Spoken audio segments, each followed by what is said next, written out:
In this video, I'm going to share some helpful information that you should know before buying electrical conduit from your local hardware or home improvement store. If you're new to our channel and our company MakerPipe, we manufacture connectors so you can build DIY projects with electrical conduit.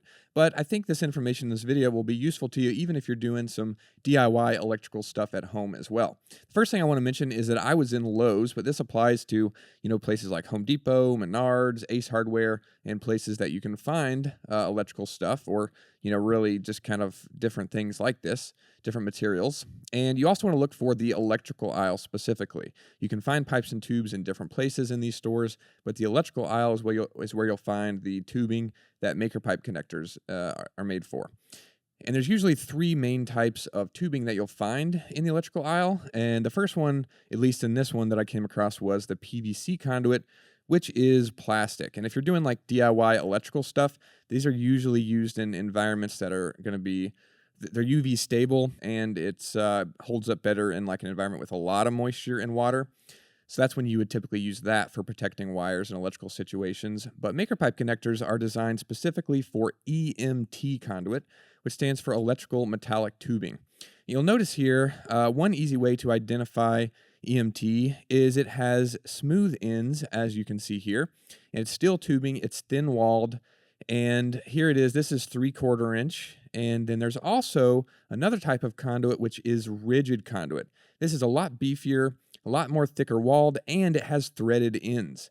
And even though this says 3/4 inch, it's not the same diameter as 3/4 inch EMT conduit.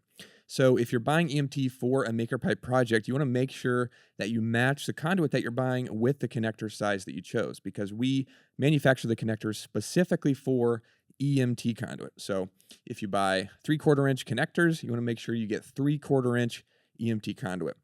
And, besides the ends being threaded or smooth, you can also tell by the price. EMT conduit, because it's a lighter duty tubing, it's about $10 to $11 usually for a 10-foot stick. And something I want to point out here is the bulk savings. At Lowe's, you have to buy 20 and you save 10%. So keep that in mind if you're doing a big project or maybe multiple projects. You can kind of buy all your conduit and save some money. I think at Home Depot, you only had to buy 10 to save 10%. So keep that in mind as well. But you'll notice that rigid conduit is about 3 times the price. And that's just because it's a heavier duty tubing. And if you're doing like electrical work, you would use that in a scenario where there's going to be a lot of weight or, potential things that could crush the tubing. If you're trying to protect wires, of course, you don't want that to happen. But we chose EMT conduit as the tubing for MakerPipe connectors because it has a great balance between cost and strength. We've seen hundreds of projects that showcase this from the community.